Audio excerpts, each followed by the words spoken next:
Hi everyone, Christina here. Welcome to another video at my YouTube channel and blog. Today I'm going to be answering some of your lettering and calligraphy questions that I've received at Instagram or on Facebook or my blog or even in emails that some of you have sent. And while I answer these questions, I thought I would just go ahead and show you some of my own lettering or calligraphy practice. And I'll talk a little bit about practicing here in a minute. Before I get into my answers to your questions, I thought I would go ahead and just tell you what I'm going to be using in this video. I'm using a Finetec palette. This is the Garden Pastel, or maybe Pastel Garden. I'm not entirely sure, but I will have it linked down in the supply list below in the video description or at my blog. So if you see anything in this video and you are wondering where I got it, I'll have it listed down below. I'm using a watercolor brush to pick up some of that paint in the palette and applying it to this pointed pen calligraphy nib. I'm using a pen holder from inkmethis.com. I've recently just received this in the mail. I was looking for a fun pen holder to use. It's definitely not inexpensive. So if you're just starting out, don't go for one of these fancy ones. You want just a really inexpensive plastic one at first. And I'll link to some plastic ones below too if you want to try those out. But this is a beautiful pen holder and I'm really loving it. And I didn't know that it would come with a nib in it, but it did. And I'll list the type of nib that's in this pen below as well. So I'm just picking up the paint from that palette, from the Finetec palette, and applying it to my pen so I could do some calligraphy.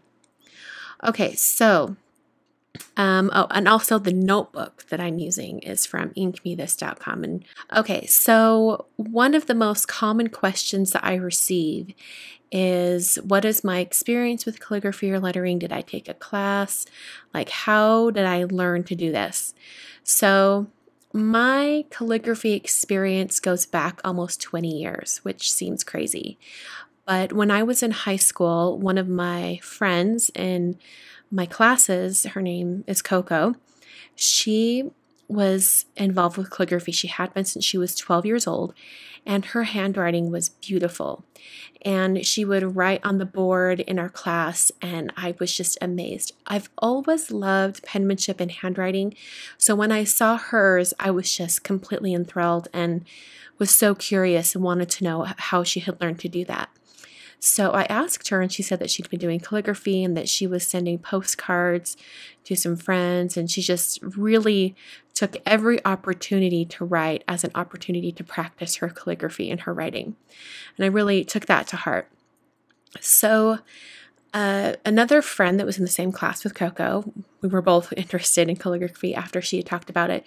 We decided to take a calligraphy class at night. This was just a community ed class, very beginning introductory calligraphy class. We learned italic calligraphy, which is a style of calligraphy that you do with a chiseled pen, it's the flat square tip, and that was really fun. I was introduced to a bunch of different supplies in that class, and our teacher was really knowledgeable. It was really fun.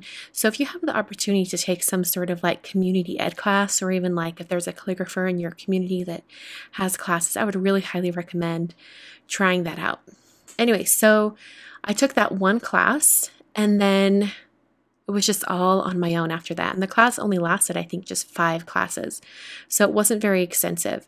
But the thing that I really took from that very first class, even though I wasn't very experienced after I finished it, is that you really have to practice. You have to practice. You have to set aside the time every day to do a little bit of writing, whether you're writing the alphabet or just one letter over and over and over.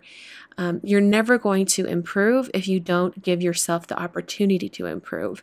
So you really do have to give yourself lots of time to practice.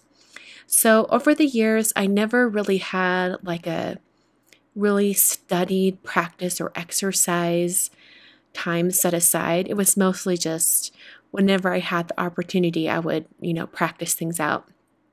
And I think in the last few years, I've really taken it upon myself to force myself to practice.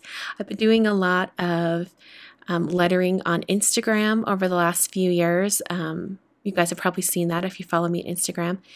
And just knowing in the back of my mind that I need to do more lettering for Instagram has really helped me kind of develop my own style when it comes to different lettering.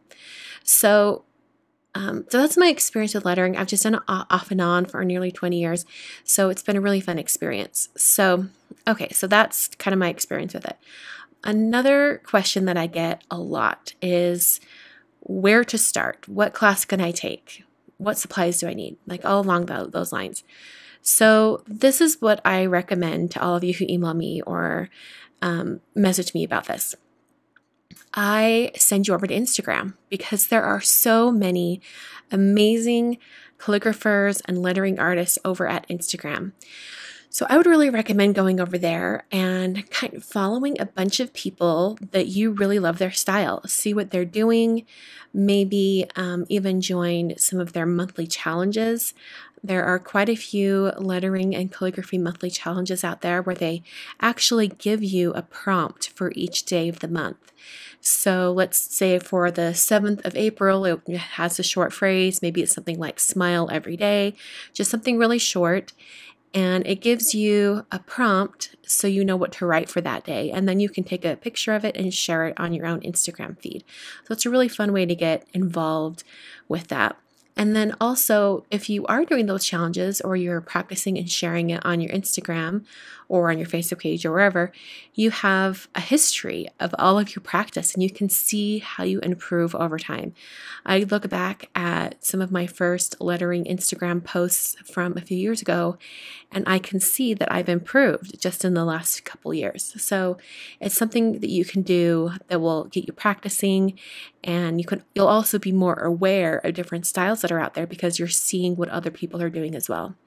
Along those same lines, if you find someone who has a style that you absolutely love, sometimes they will offer a class. So I would recommend taking a class from someone who has the style that you really love. I've been hoping to put together a class for ages, and I just haven't had the time to do it, and I don't know that I will. So in the meantime, if you find someone who has a style that you love, take a chance. Go ahead and take their class. If you want to ask them questions about the class before you sign up, you could do that on Instagram or on their website or whatever. But there are some amazing lettering classes out there, whether it's brush lettering or pointed pen or modern calligraphy, just anything. There's so many great classes out there.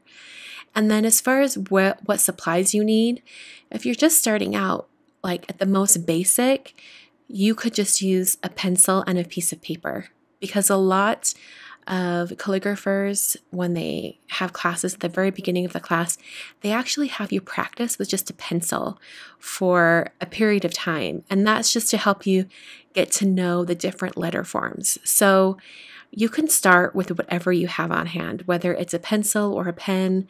If you want to venture into brush markers or things like that, which I find are the easiest to get to know the lettering and calligraphy with, I would really recommend Tombow dual end pens. Those are really great. A lot of people start out with those.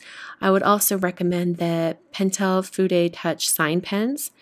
I'll have all of these linked down below as well. I would start there. Those are two different markers or pens that are really, really fun to use.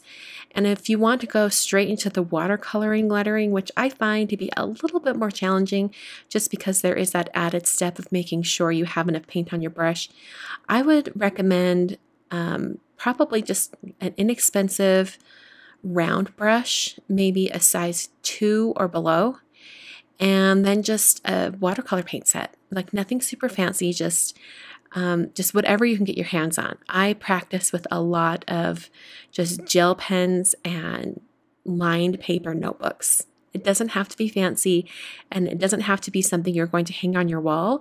It can be something you just keep in a notebook. Kind of like what I'm doing with these Letter Tuesday videos. I'm keeping everything in a notebook because I just want to see how I improve over time. So those are some answers to common lettering and calligraphy questions that I receive. This was a little bit of a talking video. Hope you guys were okay with that. I will be back tomorrow with a regular card video. So if you guys are those who are subscribed or are watching for card videos, I will have more for you tomorrow. Thanks so much for watching, and I will catch you guys in the next video.